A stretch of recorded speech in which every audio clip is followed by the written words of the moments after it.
Je pense que notre travail peut devenir plus qu'un travail alimentaire. Parce que c'est jamais agréable aussi de dire c'est un travail alimentaire. Ouais. Il faut que ça dépasse ce stade-là, et je crois que nous sommes appelés à dépasser ce stade-là. Je sais que ce sont des paroles peut-être faciles à dire, plus compliquées à entendre, mais qu'on en fasse un sujet de prière, que l'on en fasse un objectif également. Seigneur, permets que mon emploi soit bien plus qu'un emploi alimentaire, un travail alimentaire, mais que cet emploi serve à ta gloire.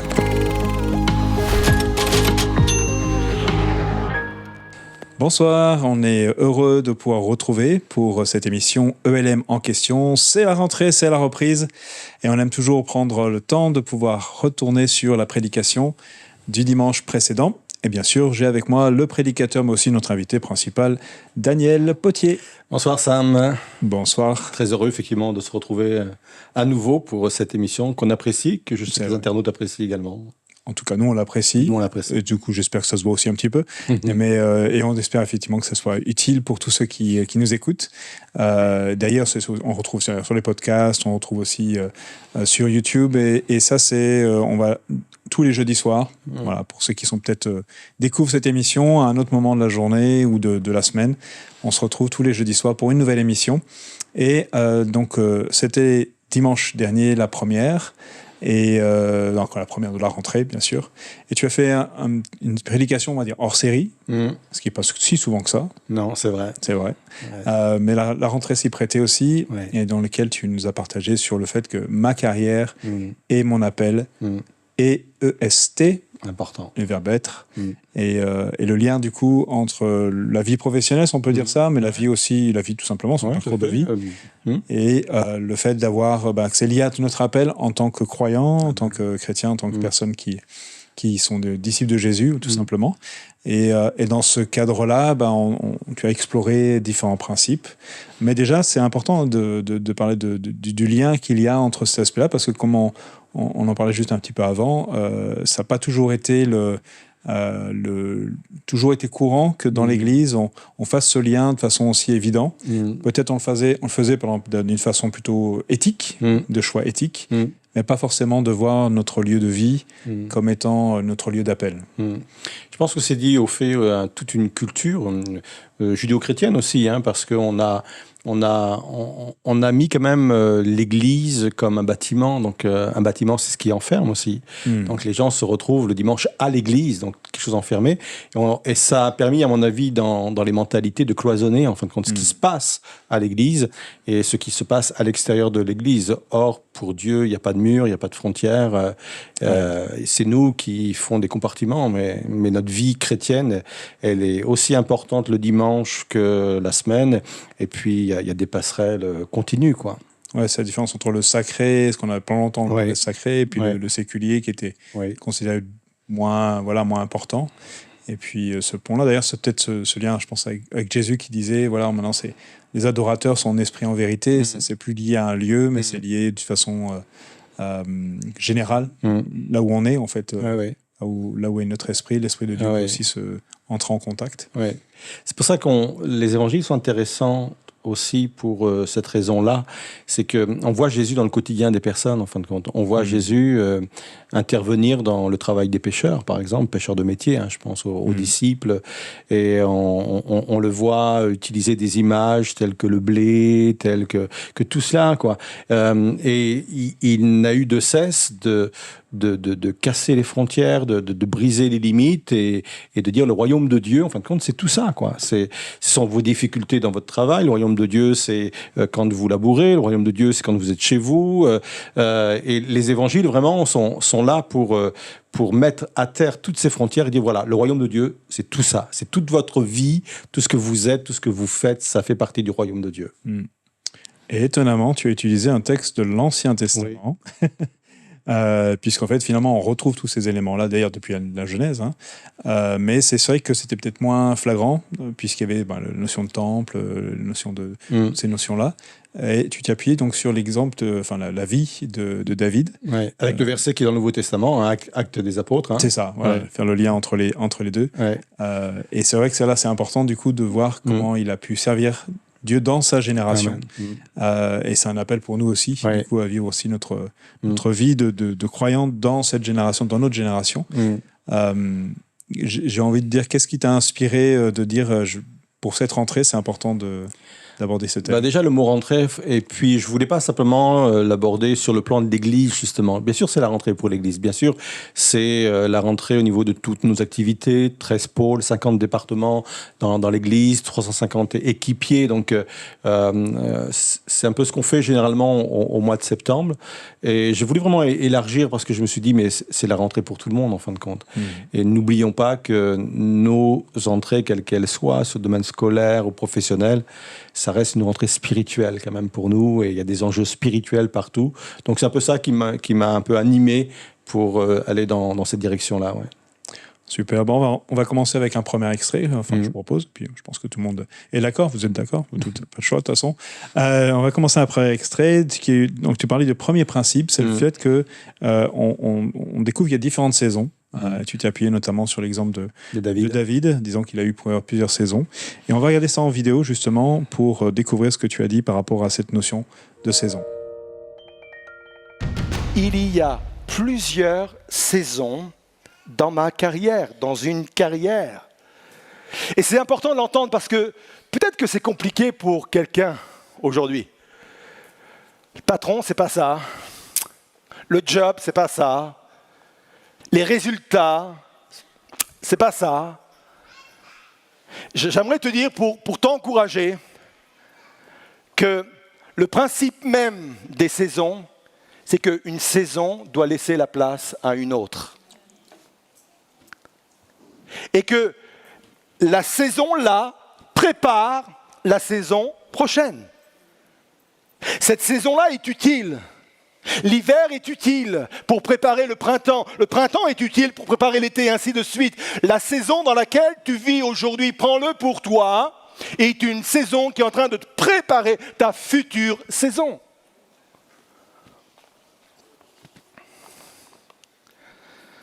Puis ce qui est bien, c'est que la chronologie des saisons est très importante.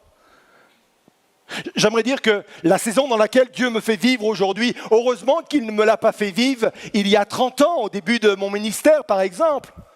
Peut-être que j'aurais été découragé face aux défis que nous avons à relever aujourd'hui, ou peut-être que j'aurais pris le melon, la grosse tête. La chronologie des saisons est extrêmement importante. La saison dans laquelle tu te trouves aujourd'hui est importante. La chronologie dans laquelle tu te trouves aujourd'hui est extrêmement importante. Elle prépare la suivante. Toujours David, au psaume 31, verset 16, il pouvait dire « Mes temps sont en ta main ». Littéralement, mes saisons sont entre tes mains. Et le croyant doit avoir cette certitude que quelle que soit la saison dans laquelle il se trouve, cette saison de carrière, cette saison-là est entre les mains de Dieu. Donc, j'ai une première question, parce que souvent, quand on pense on va dire, à la carrière, alors sur professionnel, même si tu as étendu, on pense souvent en fait de pousser les choses, et surtout aujourd'hui, on est de plus en plus à vouloir vite acquérir une belle carrière, en changeant, en provoquant un peu les choses. Comment gérer, peut-être pour certaines personnes qui disent, mais comment je peux gérer cette ambition et en même temps ces saisons qui, parfois, sont nécessaires dans ma croissance personnelle? Tout d'abord, il faut peut-être s'arrêter sur le mot ambition. C'est pas un gros mot, hein, même dans la bouche d'un chrétien. Je le dis parce qu'il y a eu aussi toute une culture sur le sujet, notamment par rapport, et notamment par rapport au texte de l'apôtre Paul, quand il met en avant la piété et le contentement. Il disait que c'est des choses bien importantes, la piété et le contentement. Le contentement ne veut pas dire se limiter, en fin de compte. Hein. Il y a beaucoup d'exemples dans la parole de Dieu, et je pense notamment quand Josué a fait la séparation du pays promis, là, quand les 12 tribus sont arrivées, il y a les fils de Joseph qui sont allés voir Josué en disant « mais nous on ne peut pas satisfaire de ça, quoi. Tu nous donnes une part de terrain, mais nous on est un peuple nombreux et nous on ne veut pas cela ». Et j'aime la remarque de Josué, parce que Josué ne leur a pas dit « bande d'ambitieux, il faut vous contenter de ce que vous avez ». Non, Josué va leur expliquer que oui, c'est ce qu'ils ont de départ, de base, par défaut. Mais il leur dit, mais vous êtes un peuple nombreux. Allez à la conquête aussi de d'autres territoires, etc. Donc, il ne faut jamais oublier que le contentement, c'est pas se limiter. Le contentement, c'est vraiment autre chose. C'est apprécier l'instant où je suis, ce que je suis en train de vivre. Et ne pas nourrir de la frustration, ne pas nourrir de l'insatisfaction. Je pense qu'il n'y a rien de plus terrible que d'être insatisfait permanent, quoi. Et c'est ça le contentement. Je suis heureux dans l'état où je suis, mais ça ne m'empêche pas aussi d'ambitionner autre chose, de vouloir plus grand, de vouloir autre chose, de pouvoir m'épanouir davantage dans d'autres domaines. Et le chrétien a le droit, comme je le disais dimanche, d'avoir un plan de carrière, postuler pour d'autres postes, etc. Oui, c'est pas interdit, toutes ces choses-là. Peut-être une question un peu similaire, mais peut-être dans l'autre sens. Et puis aussi, parfois, il y a des moments où on peut avoir l'impression que justement, il y a un peu des phases de plateau. Je pense notamment où parfois il y a des phases de chômage, parfois de maladie, des arrêts de maladie de longue durée, où parfois, à cause des enfants, on prend des pauses aussi. On tient parlé aussi des parents qui peuvent prendre des congés parentaux, mais aussi la retraite. Voilà, il y a plein de saisons comme ça où on pourrait dire qu'on a d'ailleurs souvent qu'on nomme d'inactivité, qui ne sont pas forcément le cas d'ailleurs. Mais comment préparer ces changements-là, en sachant que parfois ils sont inéluctables, on les voit venir parfois aussi. Ouais, parfois on ne les voit pas venir. Et là, je pense que le lâcher-prise est très important, mais pas le lâcher-prise tel que on l'entend parfois. C'est un mot qui est devenu un peu à la mode, c'est une façon de vivre qui est un peu à la mode. C'est lâcher pour mieux prendre, en fin de compte. Parfois, quand on perd un emploi, on l'a perdu, mais on n'a pas lâché le fait qu'on a perdu l'emploi. Et on le vit très mal, on le vit comme une frustration, parfois, comme une injustice. Et c'est peut-être même une injustice, hein. Peut-être que il y a des situations, on a pu vivre des licenciements, des choses. Il y a des licenciements abusifs, ou peut-être ça s'est mal passé avec effectivement des collègues, etc. Mais je pense que quand on change de saison comme cela, c'est important de lâcher la saison qui nous échappe, pour prendre ça, le lâcher prise dans mon esprit, pour prendre la saison qui se présente à nous, avec cette certitude que Dieu est au contrôle de toutes choses. Je pense que c'est ça la base de tout, la base de bien vivre les saisons dans lesquelles nous passons, c'est de dire que si Dieu a permis, c'est que cette saison m'est utile. Rechercher le pourquoi de cette utilité. Peut-être que j'ai besoin de faire un travail sur moi-même, peut-être que Dieu est en train de me préparer pour un autre emploi, une autre saison, et que de toute façon, Dieu est au contrôle. C'est cela qui me permet de me maintenir dans une certaine sérénité. Maintenant, il y a des choses qui sont prévisibles, telles que la retraite, par exemple. Et c'est une bonne question parce que ça fait partie, comme je le disais encore dimanche, de notre parcours d'activité. La retraite, c'est un très mauvais mot, en fin de compte. C'est négatif. Retraite, je recule, quoi, hein, quand je me mets en retraite. Mais c'est une autre saison d'activité, en fin de compte. Et tous ceux qui envisagent ce moment-là ou sont en train de le vivre, nous disent tous, ça se prépare, ça. Même psychologiquement, mentalement, devant le Seigneur. Qu'est-ce que tu veux que je fasse de ce temps-là? Je vais avoir plus de temps pour autre chose. Comment je vais l'occuper, ce temps-là? Comment je vais l'utiliser? Est-ce que tu as un appel qui correspond à ce temps-là? Et là, il y a tout un travail à faire dans la présence de Dieu et d'anticiper en disant je ne veux pas que ce temps soit aussi du temps perdu, quoi. Je ne veux pas que ça soit une parenthèse entre le moment où je viens de terminer mon activité et le moment où je vais aller vers une vieillesse peut-être qui va me diminuer, et le pas qui suit, c'est la mort, quoi. Il n'y a rien de plus terrible. Je pense qu'il y a des belles choses à vivre dans cette saison-là. Il faut l'anticiper, il faut réfléchir et il faut se laisser effectivement conduire par Dieu, quoi. Tu as parlé aussi du fait que ces saisons-là, parfois, nous préparent pour les saisons d'après. Oui. Pour quelqu'un qui peut-être ne voit pas encore, c'est le principe, hein, on ne voit pas ce qu'il y a devant, on peut le ressentir éventuellement. Quelle attitude ou comment tirer leçon de cette saison dans laquelle on est pour qui nous prépare peut-être pour la saison d'après? Oui. Déjà, en être conscient. que cette saison, elle est pas inutile, comme on le disait précédemment, que forcément, si Dieu a permis que je passe par là, c'est qu'il a ses plans, elle a son utilité, cette saison, et rien que le fait déjà de le savoir. Et puis aussi, vivre l'instant présent. Je crois qu'on ne sait pas assez vivre l'instant présent. Même des fois, des moments compliqués, on les rend plus compliqués parce qu'on se projette plus loin en disant vivement qu'on sorte de là et on va vers l'objectif. C'est une prédication que j'avais fait à un moment donné où je disais il fallait profiter du voyage, que le chemin est aussi important que la destination.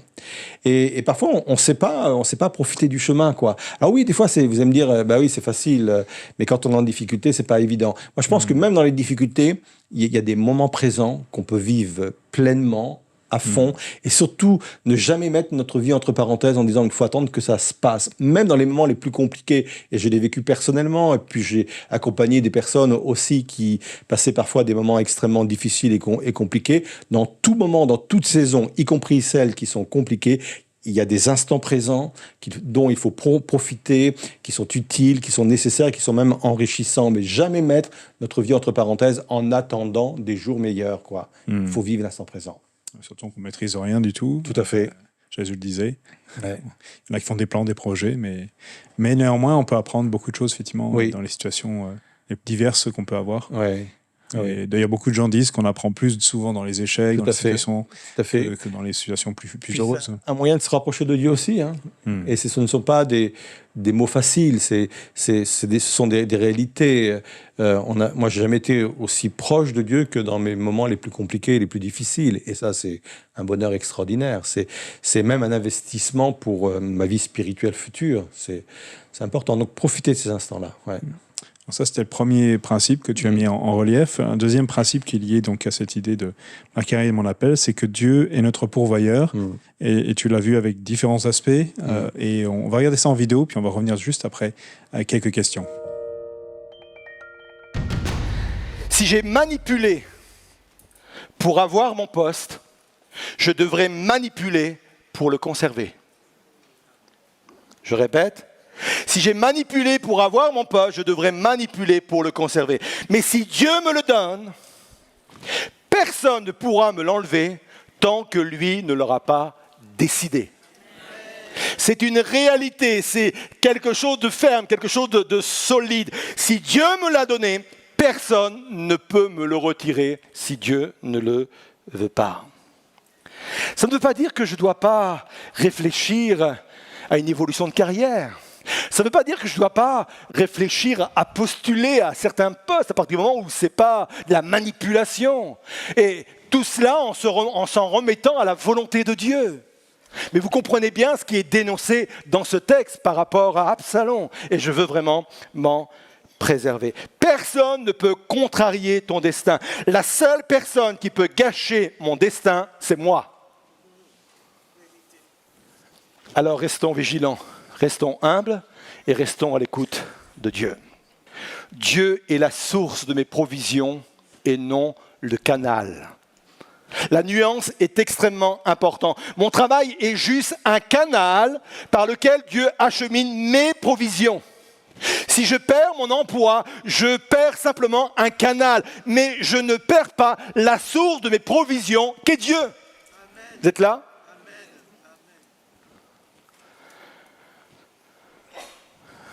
Je crois qu'il y a des tzibas que Dieu nous envoie régulièrement. Et je sais que je suis en train de parler à quelqu'un ce matin, que ce soit ici ou chez vous, cher internaute. Peut-être que tu es dans l'angoisse, peut-être que tu es dans la crainte parce que tu te dis là, mes provisions cessent. Mais j'aimerais te dire que c'est juste un canal dont Dieu se servait pour t'amener les provisions, qui a cédé, qui a cessé. Mais le maître, la source des provisions demeure et c'est Jésus. Il n'est pas limité par les canaux. Il est capable de prendre n'importe lequel pour venir t'approvisionner, pour venir t'apporter ce dont tu as besoin. Tu crois cela ?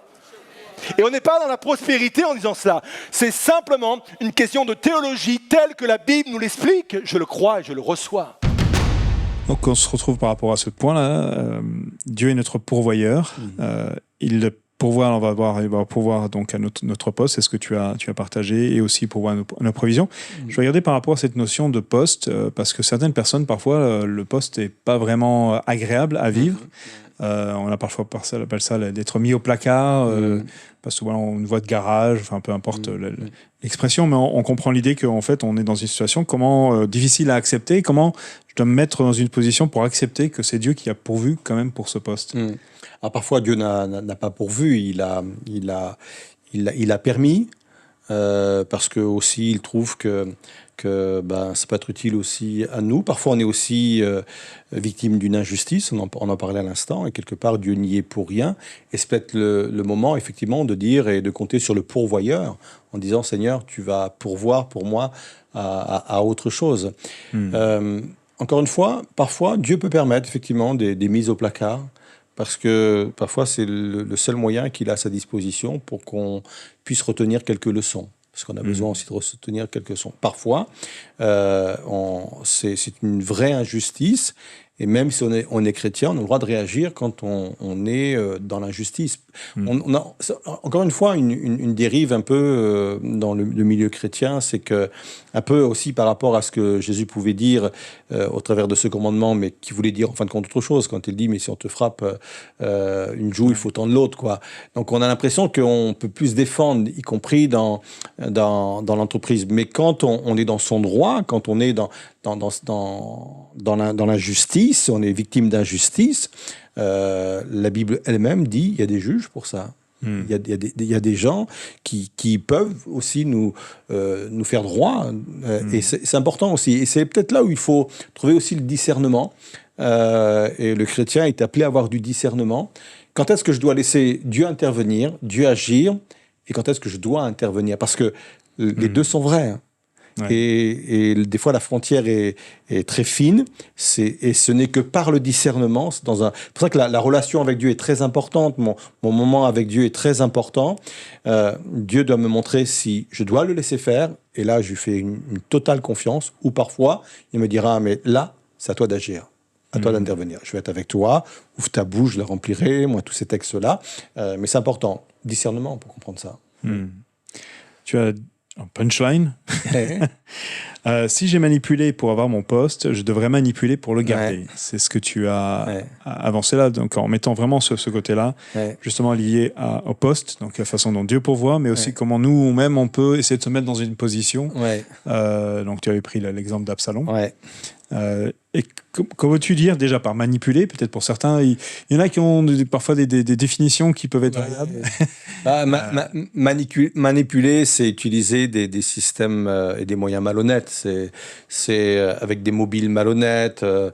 Je me mets bien avec le patron, non pas parce que je l'aime, mais parce que je suis en train de calculer mon coup d'après, ou je rabaisse tel collègue pour que je puisse avoir son poste je m'approprie son travail. C'est ça, je m'approprie son travail, ou je fais croire que je suis un bosseur alors que je suis un feignant, quoi. Moi, bref, j'emploie des mots peut-être un peu forts, mais voilà, c'est ça. Déjà.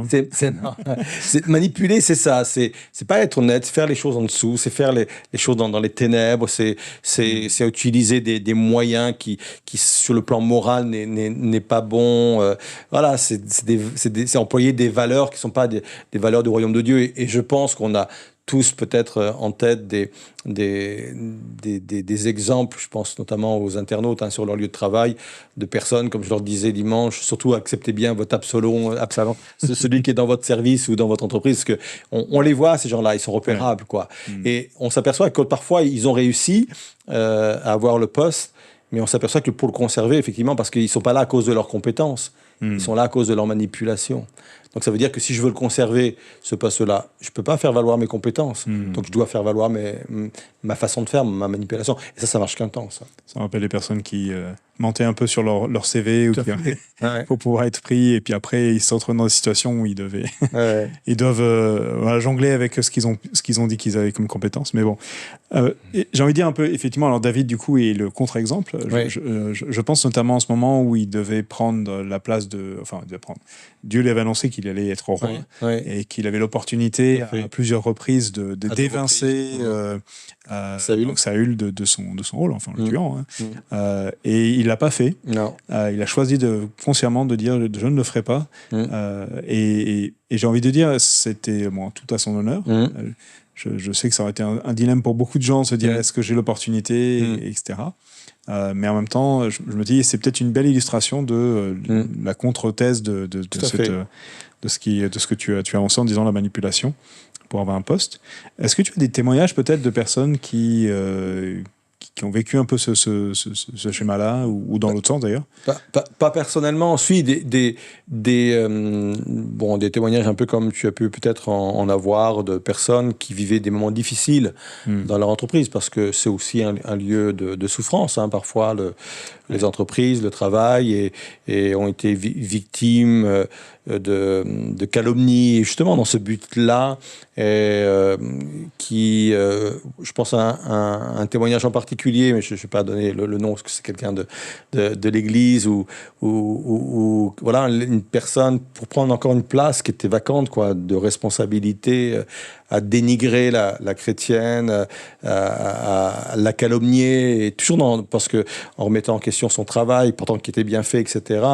Et en fin de compte, au bout du compte, il y a quelque temps de cela, elle est venue me voir en me disant, cette personne-là, Dieu l'a dévoilé, le responsable, le patron a vu vraiment quel était son état d'esprit, ils l'ont mis de côté, et sans que la chrétienne fasse rien, elle a eu ce poste de responsabilité, quoi. Donc faire confiance à Dieu, comme David, effectivement, qui disait le Dieu qui appelle, c'est le Dieu qui est aussi place, qui envoie, d'autant que lui, il ne voulait pas utiliser une valeur qui n'était pas une valeur de Dieu touchée à loin de l'éternel. C'était le cas pour Saül. Hein. Ouais. Moi, ça me rappelle Daniel qui était justement accusé. Il essayait de trouver des moyens de l'accuser. Ils ne trouvaient pas, donc ils ont dû toute une manigance pour pouvoir l'amener à être dans la fosse au lion. Et finalement, ça s'est retombé face à ceux qui avaient manipulé, manigancé contre lui. Un beau passage, justement, qui illustre vraiment bien cette...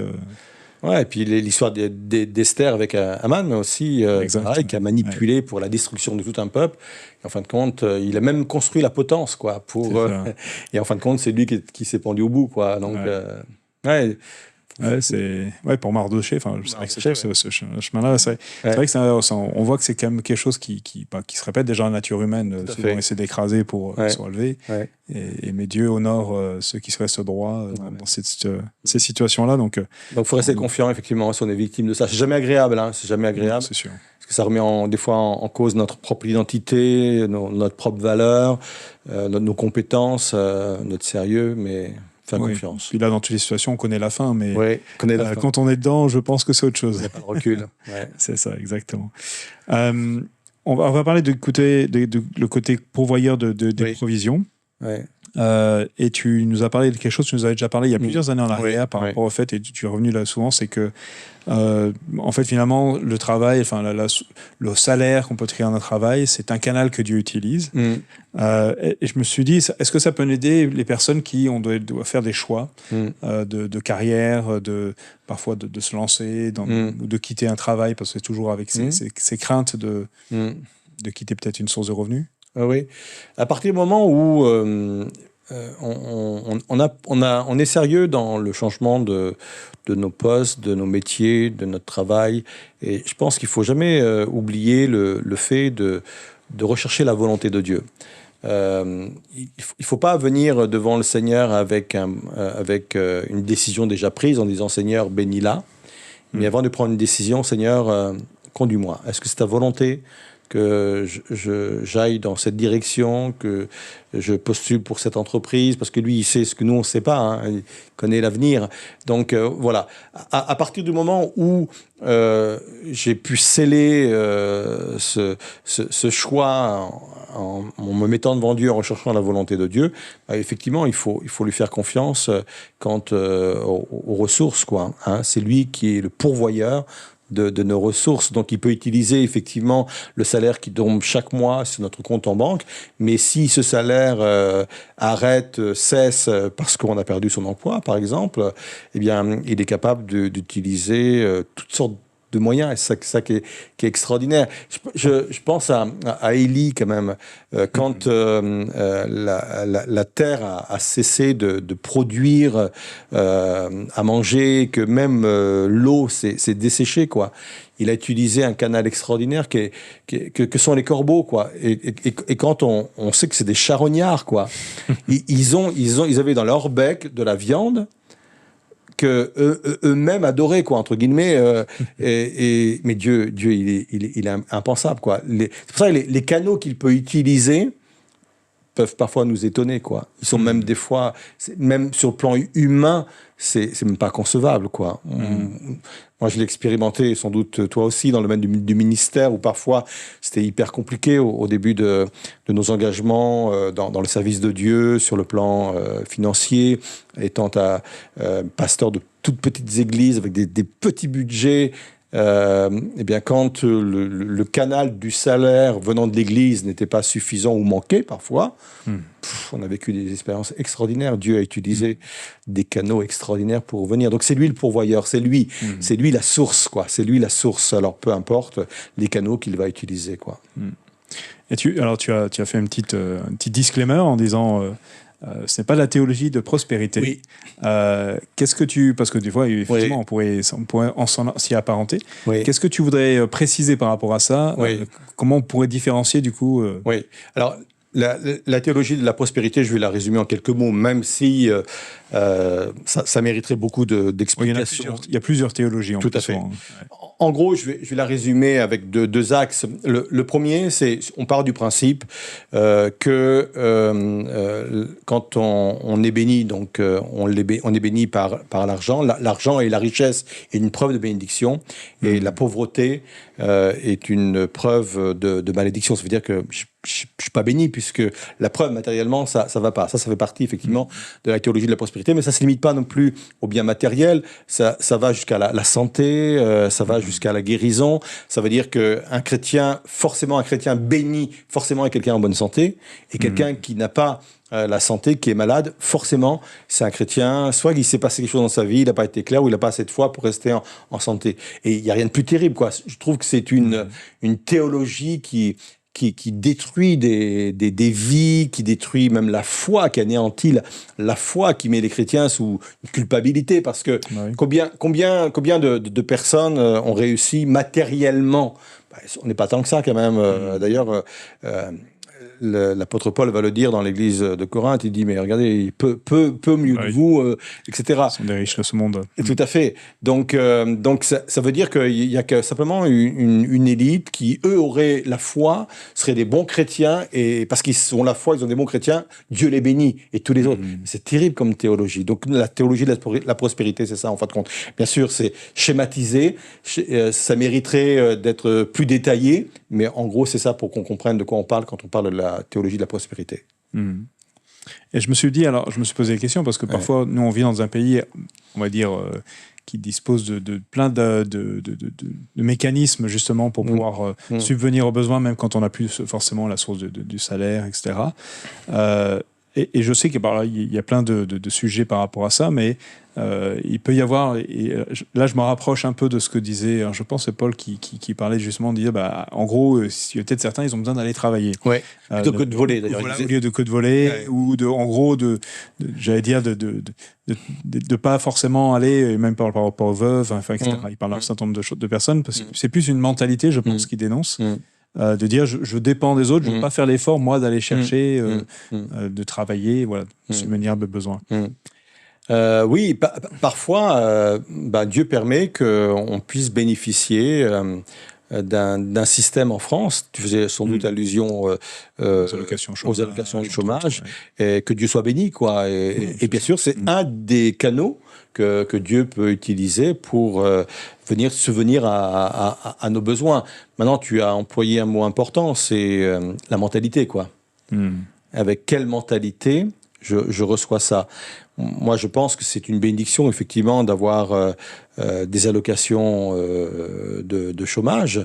Mais il ne faut pas que ça devienne ma mentalité.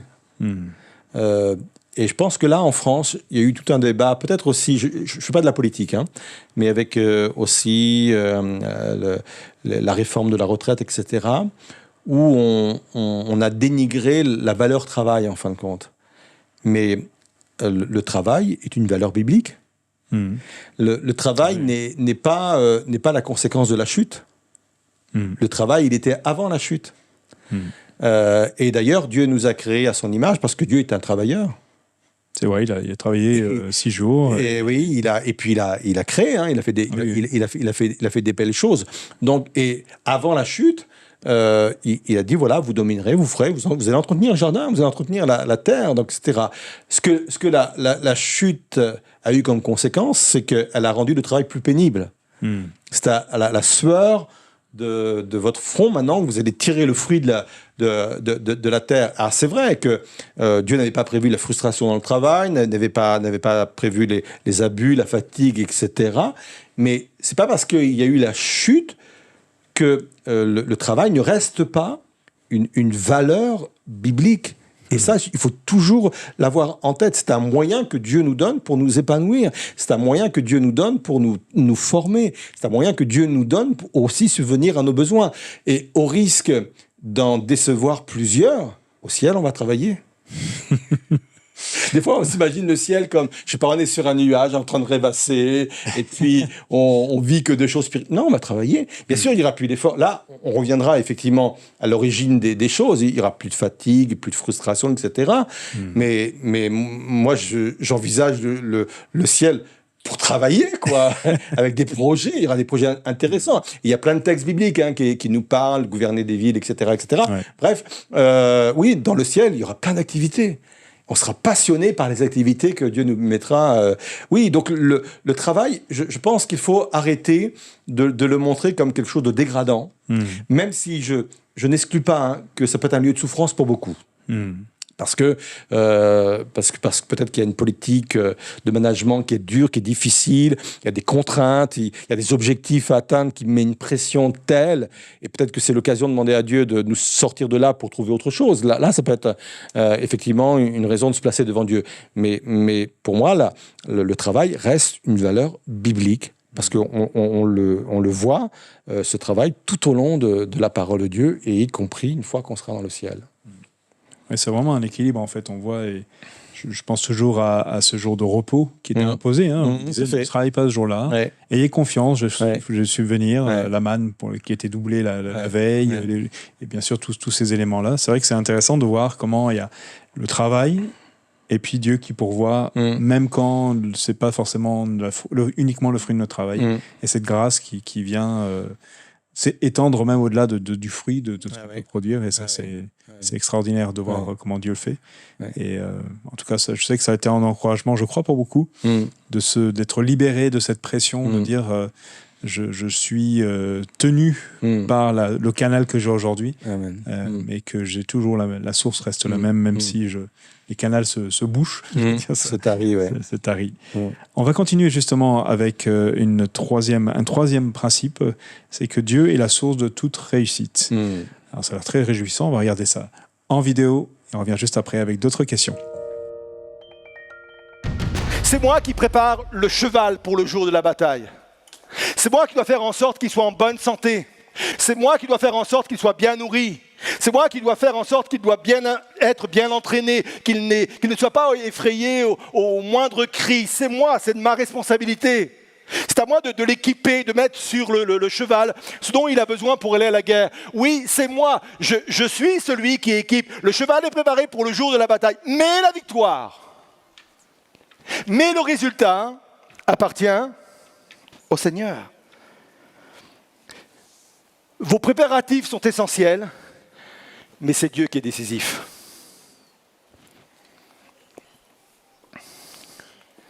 Et vous savez également,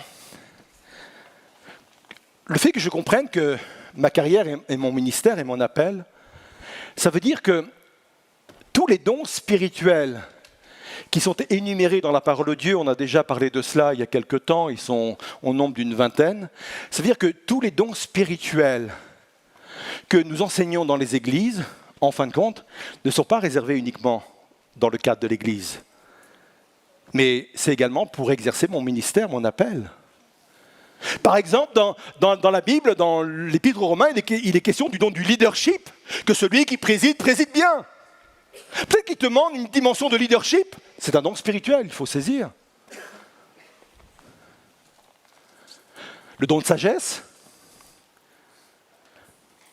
le don de discernement, même le don de discernement des esprits. Vous savez, c'est de l'intuition tout ça, révélé par le Saint-Esprit. Et je pourrais prendre tous les dons spirituels et vous dire, ce don-là, tu peux l'acquérir également dans ton domaine professionnel. Alors, tu as bien fait de parler justement de la réussite. Quand on pense à la réussite professionnelle, on pense tout de suite à fait d'avoir effectivement de faire notre part, comme tu as partagé, hein, le fait de faire notre part. Parfois, certains vont se dire, est-ce que j'ai fait assez ? Et du coup, est-ce que c'est pour ça que je n'ai pas été jusqu'au bout de ce que Dieu puisse bénir ? Ou est-ce que c'est Dieu qui n'a pas fait sa part ? J'en sais rien, mais comment tu dirais, comment savoir si j'ai fait ma part ? Ah ouais, ouais, c'est très subjectif, on pourrait dire. Ça, c'est une chose est certaine, c'est que Dieu lui fait sa part. Mais sa part, il ne peut la commencer qu'à partir du moment où je fais la mienne, quoi. Et je pense que c'est une question d'engagement aussi personnel, de cœur, de sérieux. Ouais, il faut que je fasse ma course, on l'a dit à plusieurs reprises hein, dans cette émission tout au long de la dernière année. Là, faut faire sa course et Dieu fera la sienne. Je pense qu'il faut qu'on soit sérieux dans notre façon de faire les choses. Et d'ailleurs, j'aime la façon dont Paul en parle dans les Épîtres, quoi. Il dit travaillez bien, et puis il ajoute même quand votre patron n'est pas là. Il le dit dans une autre version et il dit voilà, soyons sérieux, quoi. Faisons notre part. Et je crois que si on fait notre part, si on est loyal, si on est juste, si on est honnête, Dieu prendra le relais pour nous emmener plus loin et permettre à ce que notre travail et notre réussite puissent avoir lieu. Et ça, c'est inéluctable. Hein. Si je ne fais pas ma part, Dieu ne fera pas la sienne, quoi. Et en parlant justement de la part de Dieu, c'est qu'il lui aussi nous permet d'utiliser, j'allais dire, les dons qu'il nous donne, oui. J'allais dire la part céleste, et d'aller puiser dans ces trésors-là. Et tu as parlé notamment des dons spirituels. Comment saisir? Tu as parlé de saisir les dons spirituels. L'apôtre Paul nous dit la même chose, d'aspirer, voilà, de ça. Comment faire ça? Et puis, comment l'exercer dans le cadre professionnel, mais aussi d'autres cadres d'ailleurs. Oui. Encore une fois, arrêtons de cloisonner ce qui est du domaine de l'Église et le domaine professionnel. La vie spirituelle, elle transperce tout cela, quoi. Elle traverse tout cela. Et on a trop souvent relégué les dons spirituels uniquement dans l'Église, pour l'Église, et c'est tout. Or, les dons spirituels sont aussi pour notre vie familiale, notre vie professionnelle et dans tous les domaines. Comment les acquérir? Déjà, prendre conscience que Dieu veut me les donner. 2, le lui demander. Tu as parlé d'aspirer, en fin de compte, c'est ça, c'est souhaiter, demander à Dieu. Jésus va le dire, mon Père Céleste donnera le Saint-Esprit, mais ce qui va avec à ceux qui le lui demandent. Donc, faut le demander et puis saisir par la foi. Et après, comment les exercer dans le domaine professionnel? Il y a plein d'exemples et plein de moyens. Je sais que certaines personnes, parfois, se trouvaient à une réunion de travail, cherchaient une stratégie, et puis une parole de sagesse est donnée. Que c'est ça aussi la parole de sagesse. Et ça vient d'un chrétien, d'une chrétienne, et là, elle comprend. C'est tellement bon ce qui lui vient à l'esprit que la personne sait que ça ne peut pas venir d'elle, quoi. Une stratégie. Et là, elle est dans une réunion de travail, et elle dit, moi, je pense que ce serait bien qu'on fasse ça et ça et ça. Et elle comprend que c'est Dieu qui lui a donné une parole de révélation, une parole de sagesse, et que ça vient directement de lui. Et ça fait partie, c'est un don spirituel. Ou parole de discernement, il y a une mauvaise ambiance dans l'entreprise, je ne sais pas d'où ça vient. Et Dieu dévoile la personne qui commet des méfaits, parole de connaissance. On parlait du don de leadership aussi, savoir bien présider, bien gérer. C'est un don spirituel. Alors, il y en a qui l'ont d'une façon naturelle, parce qu'il y a des dons naturels. Hein. Et puis, il y a des personnes qui l'ont pas forcément d'une façon naturelle, mais qui peuvent le demander à Dieu, ce don-là, parce que ça fait partie de la panoplie que Dieu met à disposition des croyants. Et effectivement, on en a déjà parlé dans une série sur le Saint-Esprit. On a énuméré à peu près une vingtaine de dons spirituels. Ces 20 dons spirituels sont utiles aussi dans le domaine professionnel ou autre, pas réservé uniquement dans le cadre de l'Église. Et c'est peut-être révolutionnaire dans l'esprit de certaines personnes, parce que, oui, il y a eu tout le poids de l'enseignement, hein, il y a tout le poids de ce qu'on croyait aussi. Et il n'y a pas de jugement de valeur quand je parle du poids de l'enseignement, parce que chacun aussi donne avec la révélation qu'il a eue à l'époque. Mais je pense que plus que jamais, il faut prendre conscience qu'il faut élargir l'espace de notre tente et puis vivre les réalités spirituelles. C'est pour ça que Jésus est venu apporter des principes du royaume, en fin de compte. Il n'est pas venu apporter des principes d'église. Et c'est d'ailleurs le mot église, il va venir plus tard, même si il y a une première mention de Jésus sur l'église, il n'y a aucun souci sur le sujet, mais c'est pas le sujet principal. C'est pas le sujet principal, effectivement.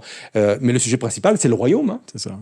C'est le royaume de Dieu, le royaume des cieux, les béatitudes, etc., ou les principes du royaume, le royaume. Donc le royaume, c'est ça. C'est bien sûr, c'est un royaume spirituel, etc., mais qui s'étend dans la société, quoi. Donc il faut faire attention de ne pas s'enfermer à nouveau dans l'Église, quoi.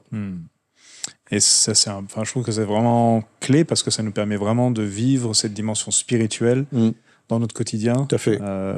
Et là, tu parlais du domaine professionnel, mais ça peut être aussi dans le domaine familial, un autre domaine. Ouais. Là, tu les même les loisirs, même tout ce que tu veux. Hein. Ouais. Ah ouais, tout à fait. Ça peut être utile quand on est coincé dans des jeux vidéo, c'est ça, peut-être, pour je sais une pas, parole de sagesse. Dieu répond. Bon, on en fera ça un autre sujet. En tout cas, ce qui est intéressant, c'est que peut-être, si vous êtes intéressé par ce sujet-là, que vous voulez approfondir sur les dons spirituels, n'hésitez pas à retourner. Donc, je crois que c'était au mois de juin qu'il y avait ce thème-là. Il y avait même une émission sur les dons spirituels. Donc, ça peut être vraiment utile pour ceux qui voudraient creuser ce point-là sur les dons spirituels et tous la vingtaine que tu énonçais, qui sont bibliques. Hein, on les rassure. Quand on parle de réussite, alors c'est toujours très... tu parles de subjectivité, mais comment toi tu estimerais la réussite parce que, effectivement, suivant les cas de figure, il y en a qui vont dire c'est le compte bancaire qui me dit, voilà, c'est l'influence, c'est le pouvoir, etc. Comment toi tu pourrais dire, sur quels critères qu'on pourrait dire quelqu'un dit, moi je réussis dans la vie? Pour moi, la réussite, c'est avant tout un état d'être, en fin de compte. Parce que si effectivement la réussite, c'est au nombre de zéros qu'il y a sur la fiche de paie ou sur mon compte en banque, et que à côté de cela, je suis hyper malheureux, hyper stressé, et c'est pas de la réussite, ça. C'est juste, on a emmagasiné beaucoup d'argent, beaucoup de zéros, etc. Non, pour moi, la réussite, c'est vraiment un état d'être, quoi. La réussite, elle peut être dans un emploi basique, et encore une fois, il n'y a pas de jugement, il n'y a pas de, etc., ou considéré comme basique, mais si je suis heureux dans ce domaine-là, si je suis épanoui, si ça me satisfait, oui, c'est une réussite. C'est une réussite. Si j'ai un sentiment d'accomplissement dans ce que je fais, si j'ai du plaisir à aller au travail, plaisir à rencontrer mes collègues, plaisir à faire ce que je fais, ça, c'est de la réussite, ça. Donc, oui, il faut pas se tromper d'évaluation, faut pas se tromper d'échelle de valeur. La réussite, avant tout, c'est un état d'être, quoi. Et puis, quand on est convaincu qu'on est à la place où Dieu veut, et qu'on fait ce que Dieu veut que l'on fasse, le fait de savoir uniquement qu'on est dans la volonté de Dieu, ça c'est une réussite, quoi. C'est Lewis, celui qui a écrit les Narnia, ouais, c'est ça, qui disait, on est véritablement nous-mêmes. Et des fois, on entend cette expression, sois toi-même, sois toi-même. C'est là comment tu peux être heureux, sois toi-même. Et lui, il disait, on est véritablement nous-mêmes quand on se laisse guider par Dieu, en fin de compte. Et j'aime bien cette citation parce que c'est tellement vrai, quoi. Et la réussite, c'est quand on peut être nous-mêmes, quoi. Ouais. C'est un état intérieur. On est accompli, on est heureux. Ouais, ça va pas toujours peut-être bien, mais on est nous-mêmes, quoi. Et même parfois dans la galère, quand on est nous-mêmes, on est bien, quoi. Et donc voilà, c'est pour ça qu'effectivement, il faut remettre les valeurs au bon endroit, le curseur au bon endroit. Et là, sortir un peu de l'esprit de la société où on a réussi, comme disait quelqu'un, quand on a une Rolex. Certains vont se douter à qui on fait allusion, ou qu'on a une belle voiture, une belle maison, un mari, 2 enfants, un petit chien, et j'en passe. Non, la réussite, c'est autre chose, quoi. C'est un état d'être. On a tellement vu des gens malheureux en plein milieu d'une réussite matérielle, quoi. Ouais. Et, non. Et je vais faire le lien du coup avec ce que tu dis, avec le dernier point qui est d'être justement au cœur de son appel, c'est d'être là où Dieu veut qu'on soit finalement. C'est là véritablement la réussite finalement. Si je reprends un peu ce que tu paraphraser ce que tu viens de dire. On va justement regarder ce dernier aspect, ce dernier principe d'être au cœur de mon appel. Et puis on va revenir juste après pour conclure cette émission. Et peut-être que là, ça répond aussi à quelqu'un. Il y a des choses qui nous dépassent. Je ne sais pas pourquoi je fais ce métier. Je ne sais pas pourquoi je suis dans cette entreprise. Je ne sais pas pourquoi je suis dans ce temps-là de ma carrière. Mais j'aimerais vous dire que parfois, on ne sait pas. Ce sont des dimensions et des enjeux qui nous dépassent. Mais je les accepte et je crois que Dieu m'a placé là pour une bonne raison. Peut-être que cela me sera révélé plus tard, mais c'est une raison. Deuxièmement, pour des raisons plus universelles, pour servir les autres. Je reviens à David dans ce texte, acte 13, verset 36. « Or, après avoir dans sa propre génération été au service de la volonté de Dieu, David est mort. » Et l'idée qui ressort de cela, c'est que David a servi Dieu et sa génération. Et j'aimerais vous dire que tout tourne ici-bas autour de ces 2 pôles. Dieu et mon prochain. Nous sommes appelés, là où Dieu nous a placés, de mettre de l'ordre. Ça veut dire quoi ? Je pense qu'il est important de préciser que le but n'est pas de changer le monde entier.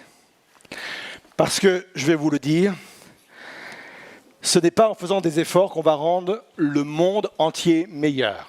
Je m'explique. Le monde est appelé à passer. Dieu va créer un nouveau monde. C'est de la théologie, je ne rentre pas dans les détails. Par contre, nous sommes appelés à changer notre monde. Le monde dans lequel je suis. Ma famille est mon monde. Mon entreprise est mon monde. Mes équipiers sont mon monde. Mon université est mon monde. Même mon pays est mon monde. Et le cœur de mon appel, c'est de faire en sorte de mettre de l'ordre en y injectant les valeurs du royaume de Dieu. Alors, tu nous as partagé donc les différentes raisons qui sont au cœur de notre appel, qui nous rappellent pourquoi on est là. La première, c'est qu'il y a des raisons qui nous échappent. La deuxième, c'est qu'il y a des raisons universelles. On va regarder d'aimer Dieu et d'aimer son prochain. Et puis, le fait de mettre de l'ordre, d'apporter de l'ordre. On va revenir bien sûr sur ces 3 aspects. Le premier, c'est, tu as parlé d'Esther, qui, avec ce texte qui dit « Est-ce que c'est pas pour ce temps-là que tu as été placé là ?» Probablement en sachant pas trop comment elle avait atterri ici. Je me suis posé la question pour toutes les personnes qui, parfois, liées aux circonstances, physiques, mais aussi parfois on va dire économiques, se sont retrouvés à faire des choix de travail ou qui se sont trouvés avec des carrières non choisies par eux-mêmes. Comment d'arriver à discerner quand même que c'est un appel de Dieu dans la situation où ils sont. Alors peut-être qu'il y a deux axes sur cette question. La première, nos limites ne sont pas les limites de Dieu, y compris nos limites humaines, matérielles, financières ou autres, financières. C'est pas forcément Dieu. Moi, je le vois personnellement avec mon problème de dyslexie, j'en avais déjà parlé, et j'étais vraiment limité. Dieu m'a fait dépasser ces limites-là. Et pour que je puisse vraiment rentrer dans ces plans.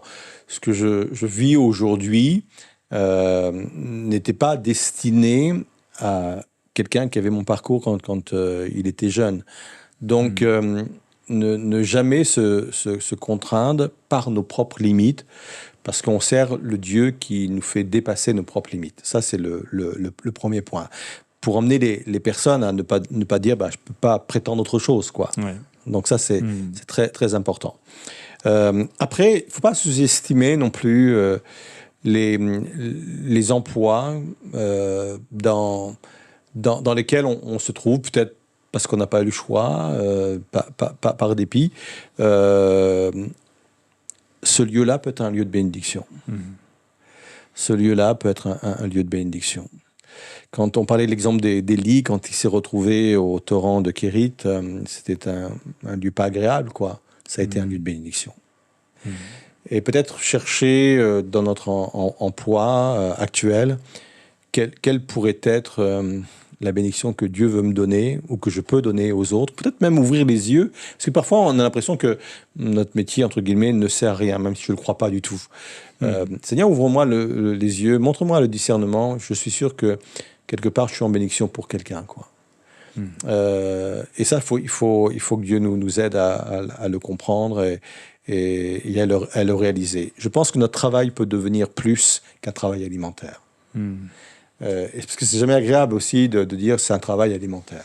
Ouais. Il faut que ça dépasse ce stade-là, et je crois que nous sommes appelés à dépasser ce stade-là. Je sais que ce sont des paroles peut-être faciles à dire, plus compliquées à entendre, mais qu'on en fasse un sujet de prière, que l'on en fasse un objectif également. Seigneur, permets que mon emploi soit bien plus qu'un emploi alimentaire, un travail alimentaire, mais que cet emploi serve à ta gloire. Et peut-être que ce sera même le début qui permettra à ce que Dieu m'oriente autrement aussi. À partir du moment où je montre de l'intérêt pour un autre devenir, Dieu peut l'utiliser, cet intérêt-là. Ouais.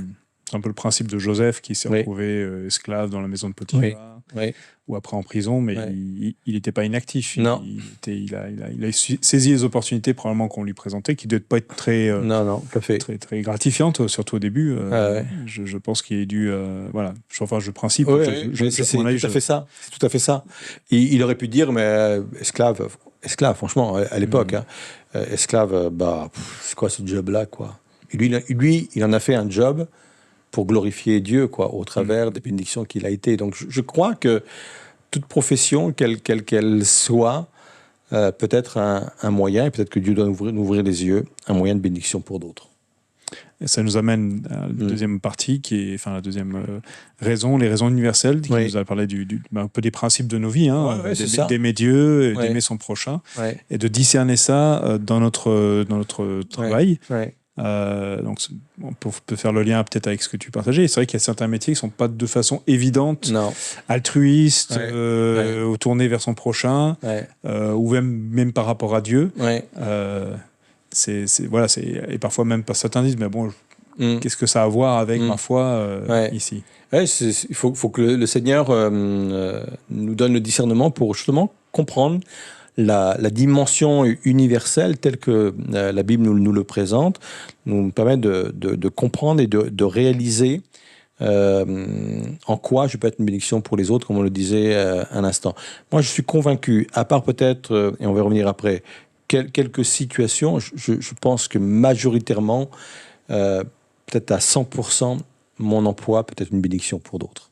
À moi de les découvrir, à moi de le réaliser, à moi de le faire évoluer aussi, peut-être de mon emploi, pour qu'il devienne cela. Je parlais de quelques exceptions. Peut-être il y a, je sais pas, d'idées forcément en tête. Et même si j'en avais, je le dirais pas parce que après c'est pas subjectif aussi. Et on a tellement classé parfois des métiers comme des métiers pour des chrétiens et des métiers qui ne sont pas pour les chrétiens. J'ai entendu ça, t'as entendu ça, etc. Et je me garderai bien de tout cela. Il peut arriver effectivement que certains emplois, certains métiers ne sont pas alignés sur les valeurs du royaume de Dieu, surtout quand il y a de la malhonnêteté dedans, etc. Ça, effectivement. Donc peut-être que c'est aussi un moyen de dire non, ça c'est pas ma place, ça c'est pas ma place, quoi. Parfois aussi c'est aussi la culture de certaines entreprises. On dit non, ça c'est pas ma place. Ma place, quand justement on nous pousse parfois à mentir, nous pousse à tromper les gens, quoi, à tromper. Ça, c'est pas digne des valeurs du royaume de Dieu. Et c'est là où il faut avoir en tête que si je fais l'effort de partir, je crois que Dieu est mon pourvoyeur. Et ça, on relie effectivement ce point-là. Je fais le choix, je ne peux pas rester.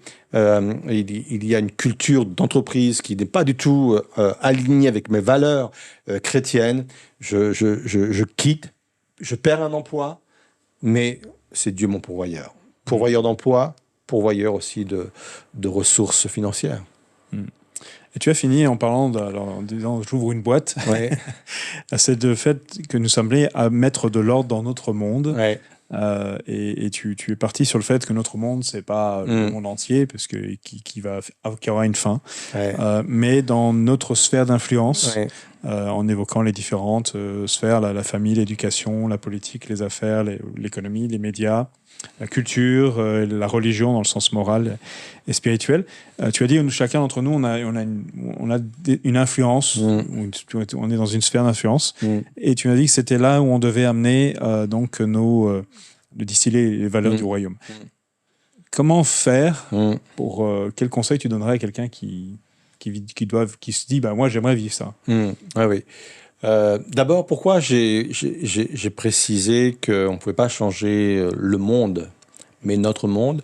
C'est parce qu'il y a une théologie sur le sujet, avec un nom barbare que je ne vais pas citer, parce que je pense que je vais mal le prononcer. Voilà, c'est ça. Qui consiste à enseigner que, en fin de compte, les chrétiens vont amener le royaume de paix sur terre par leur façon de vivre, par leur façon de faire.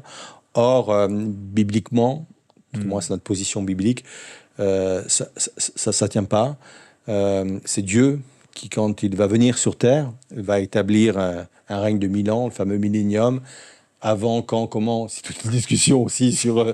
On va pas lancer dans la discussion. Non, je sais qu'il y a des avis différents sur le sujet. Et donc voilà, je voulais dénoncer ça parce que c'est notre foi. On ne pense pas que c'est notre présence sur Terre qui va changer le monde actuel. Il est appelé à aller au bout du bout, quoi. Et puis à un moment donné, Jésus va arriver. Et puis, bien sûr, on croit au retour de Jésus. Et il va établir le millénium. Ça, c'est notre foi dans cette théologie. Néanmoins, c'est pas parce qu'il y a cette réalité-là qu'on ne doit pas faire des efforts pour changer notre monde. Je pense que Dieu nous a donné effectivement notre monde. Et c'est là où il faut être très cohérent avec les valeurs du royaume de Dieu. Et peut-être que à nous de les identifier, à nous de nous les approprier. Il y a des valeurs évidentes telles que l'honnêteté, telles que la bienveillance, les fruits de l'esprit, les fruits de l'esprit, tout cela. Voilà, l'intégrité, tout ça, c'est des valeurs. Je pense qu'on sous-estime la puissance de ces valeurs-là. Parfois, c'est pas évident, parce que quand on est dans une entreprise où il y a de la malhonnêteté, venir avec la valeur de l'honnêteté, c'est prendre position, c'est prendre le risque de s'affronter et même d'être mis de côté. Mais ne sous-estimons pas la puissance de cette valeur. C'est comme une loi, en fin de compte. Une loi est inéluctable, elle s'accomplit d'une façon permanente. Quand je mets en place ce type de loi, même si au début ça peut être compliqué, ces lois-là auront toujours les mêmes effets, les mêmes fruits. Donc il faut être ferme sur ces valeurs-là. Donc c'est ça, c'est être ferme, être convaincu de l'importance de les mettre en pratique, avoir le courage de les mettre en pratique et de le distiller aussi avec sagesse parfois aussi, parce que faut pas non plus arriver, moi je sais. Je sais comment il faut faire, vous êtes nul, vous savez pas, c'est pas bien, etc. Dieu nous a jamais demandé d'être des moralisateurs en fin de compte. On ne vient pas faire la morale. Et c'est ce qu'on a reproché souvent aux églises, d'une façon générale, avec un grand E, et aux chrétiens en particulier, c'est que les chrétiens sont présentés comme souvent des personnes qui faisaient la morale. On n'a pas à faire la morale. On doit injecter les valeurs du royaume de Dieu naturellement, par des principes, même si on peut évoquer ou on peut rattacher, oui, ça c'est un principe parce que je suis chrétien, ou des fois les gens me disent, mais toi t'es chrétien, oui, ça fait partie de mes valeurs chrétiennes. Je pense que c'est pas faire la morale que dire ça. Non. Mais on a un positionnement, une attitude qui est importante dans ce domaine-là, parce que sinon on va faire aussi un contre-travail, y compris dans sa propre famille. Parce que des fois, quand dans la famille, il n'y a qu'une seule personne qui a donné sa vie à Dieu et le reste ne l'est pas, on se sent obligé parfois à imposer nos valeurs, comme dire, c'est comme ça. Et là, il faut du discernement, il faut de la sagesse aussi parfois, parce que parfois, autant la lumière peut guérir qu'elle peut détruire aussi, quoi. Ouais, ça rappelle entre le sel de la terre. Et, il est présent, mais il n'est pas omniprésent. Sinon, il serait plutôt, il gâcherait tout. Mais non, c'est vrai que c'est intéressant et du coup, ça permet de pouvoir réfléchir à quoi ça ressemble dans notre quotidien. Et peut-être, je pense que c'est aussi quelque chose qui vient naturellement de ce que l'on vit avec Dieu. Ça émane. Ça émane, ça pousse d'aimer l'autre, de manifester ça. Plus que de le voir souvent comme un devoir. Voilà, je dois faire comme ça avec mais ça vient parfois pas toujours de bonnes intentions.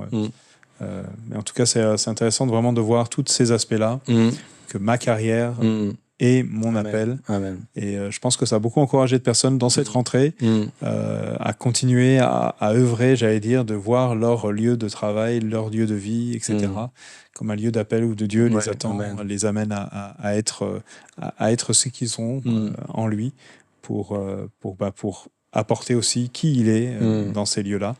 Et je pense que vraiment, ça a pu booster pour certains, peut-être aussi à changer, peut-être de lieu, aussi. en étant conscient que Dieu pourvoit.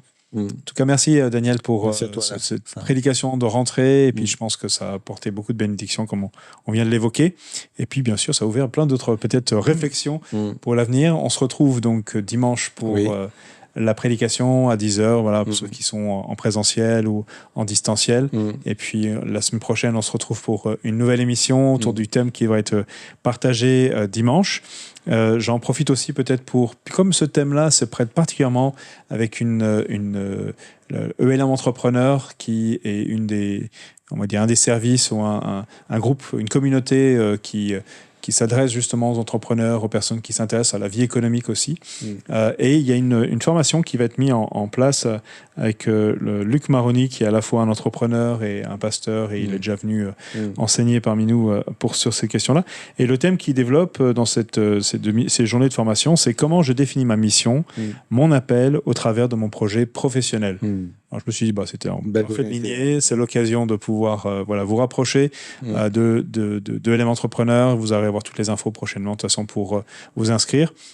Mais voilà, en tout cas, ceux qui ont des projets professionnels, c'est intéressant pour eux d'aller plus loin dans cette direction. On vous souhaite une excellente fin de soirée, journée, en fonction du moment où vous regardez ce moment-là. Merci Daniel. Merci à toi Sam. À très bientôt. À très bientôt.